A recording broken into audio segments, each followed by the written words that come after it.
पहले वो बोलेगा ना, आप बोलिएगा। माननीय ठीक। माननीय सभापति महोदय, विस्तार से माननीय सदस्यों ने बोला है।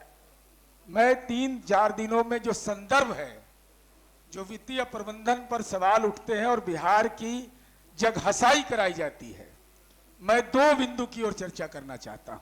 बाकी माननीय मंत्री, माननीय उप मुख्यमंत्री जी बोलेंगे, माननीय मंत्री जी बोलेंगे। इस सदन में यह आरोप लगाया गया बड़ा तथ्य को छिपा करके कि बिहार में जो वैट लगता है पेट्रोलियम पर, वह बिहार जैसे राज्य के नागरिकों पर अधिभार है। तो बिहार की प्रति व्यक्ति आय कितना है? 66,000। रुकिए, वही कुछ बढ़ा है। और हम यहाँ 23.58%, 23.58% मैंने 16.65 लीटर इज हायर सरचार्ज भी हमारे यहाँ। जरा कृपा करके बता दीजिए, आंध्र प्रदेश में 2,90,000 है, 31% वैट लगता है।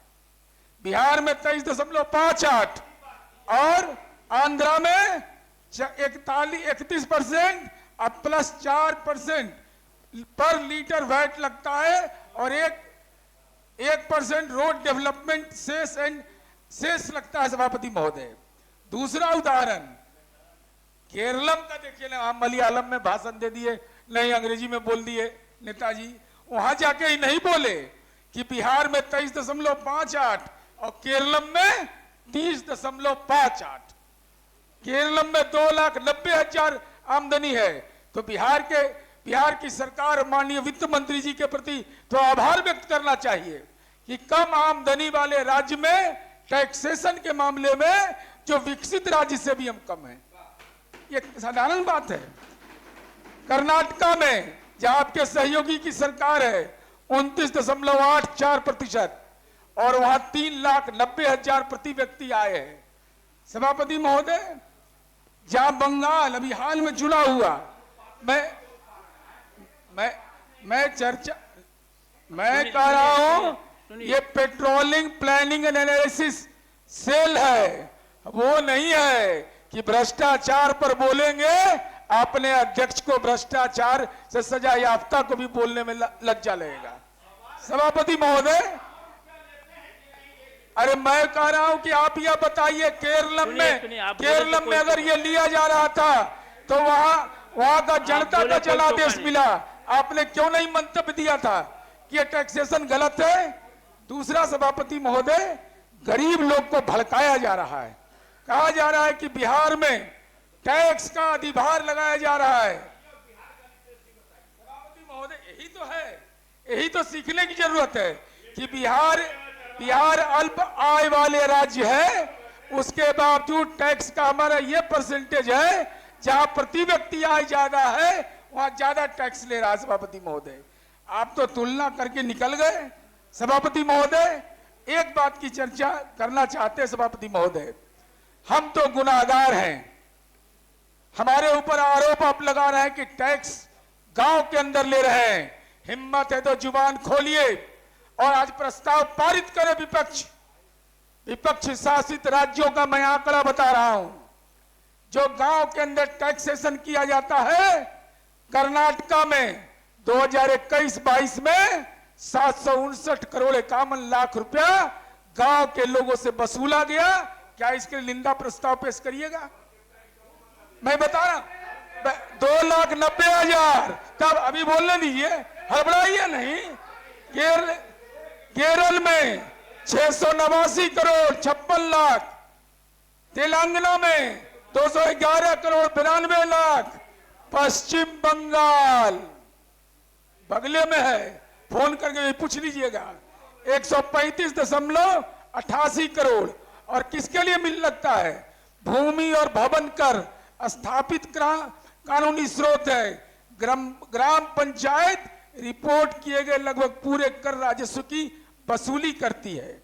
सभापति महोदय, भाई आप ये बोलिए ना, तो देश के दूसरे राज्य बता रहा हूं, कर्नाटक, केरल, आंध्र प्रदेश 675 करोड़, छत्तीसगढ़ 74 करोड़, गोवा 42 करोड़, मध्य प्रदेश 37 करोड़, पुडुचेरी 34 करोड़, उत्तर प्रदेश 28 करोड़ और बिहार जीरो। और सभापति महोदय, आपने कह दिया कि भ्रम फैलाया गया कि हर ग्रामीण को नया कर देना होगा। यह गलत बात है सभापति महोदय। उसमें यह ढांचा होल्डिंग, स्थानीय होल्डिंग कर, पेशा व्यापार कर और उपयोग शुल्क से संबंधित है। यह सभी ग्रामीणों पर आयकर नहीं लगेगा। सभापति महोदय, यह प्रचारित किया गया कि हर ग्रामीण मकान को 100 रुपया देना होगा। यह बेबुनियाद है। कच्चे मकान को छूट, अर्ध पक्के मकान को 50 रुपया, पक्के मकान पर 100 रुपया और प्रधानमंत्री आवास योजना के मकान पर 25 रुपया। मैं आ रहा हूं, 2 मिनट हमको दीजिए समय। हर परिवार को आपने कहा कि 150 करोड़ रुपया देना होगा, 150 रुपया देना होगा। सभापति महोदय, हम ये पूछना चाहते हैं, क्या पंचायती राज के सदस्यों को ये हक नहीं है? नहीं तो आप पंचायती राज के जनप्रतिनिधि गांव के अंदर जाकर बोलिए कि पंचायत के अगर गांव की गलियां दलितों की गलियां बनती थी। जरा याद करिए सब लोग, दिलो दिमाग याद रखिए। गांव में अगर दलित रहता था तो उसके तरफ ना विधायक जी देखते थे ना एमपी साहब देखते थे। लेकिन माननीय नीतीश कुमार जी ने कहा, उन पर ढेला चला था। डुमरांव में ढेला चलाया गया था कि दलित का गली दिया गया, दूसरे का नहीं। नीतीश कुमार जी ने कहा कि नहीं, पहले दलित का गली बनेगा। ये एनडीए का संकल्प है। अगर उसके मेंटेनेंस के लिए पैसा लिया जा रहा है तो ये गुनाह है। क्या उनको ये हक नहीं है कि अपने बुनियादी सुविधाओं का विस्तार अगर उनका होना है? क्या डिजिटल अति पिछड़ा दलित, क्या डिजिटल सेवा में अगर उनको सुविधा देना है, अगर इसके लिए और खर्च कौन करेगा? पंचायती राज का सदस्य। तब देख लीजिए, जरा सदन से पारित प्रस्ताव करिए कि पंचायती राज को हम अधिकार दे रहे हैं और विपक्ष के लोग उसकी आलोचना कर रहे हैं। पहला। दूसरा, अगर दूसरे राज्यों में, छोड़ दीजिए भाजपा शासित राज्य का, गैर भाजपा शासित प्रदेश में गांव के लोगों से टैक्स लिया जाता है, तो हम उम्मीद करते हैं कि आज विपक्ष ये प्रस्ताव पेश करे कि उन राज्यों में जहां गैर भाजपा शासित प्रदेश है वहां टैक्स लेना गुनाह है। यह विपक्ष यहां से मांग करे। तीसरा, अरे भाई तो उसी के लिए ना, अब फिर बोलेंगे तो खोल लेंगे। कितना करोड़ रुपया आवंटन होता था, कितना निकाल लेते थे माननीय वित्त मंत्री जी।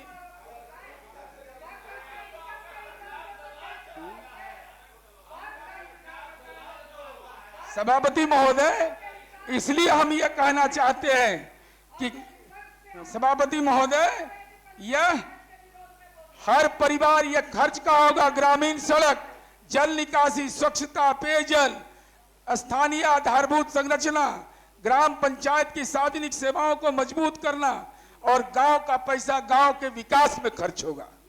सभापति महोदय, इसका सर्वेक्षण होगा, होल्डिंग का सही वर्गीकरण होगा, अधिकृत रसीद दी जाएगी, आपत्ति दर्ज करने का अवसर मिलेगा।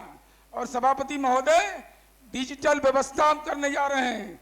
डिजिटल भुगतान को बढ़ावा मिलेगा, ऑनलाइन रिकॉर्ड उपलब्ध होगा। सभापति महोदय, पंचायत आत्मनिर्भर हो यह बर्दाश्त नहीं है। लेकिन माननीय सम्राट चौधरी जी की सरकार का यह नारा है, समृद्ध पंचायत, समृद्ध गांव, विकसित बिहार। इस लक्ष्य को पूरा करने के लिए सदन अनुमति प्रदान करे। ठीक।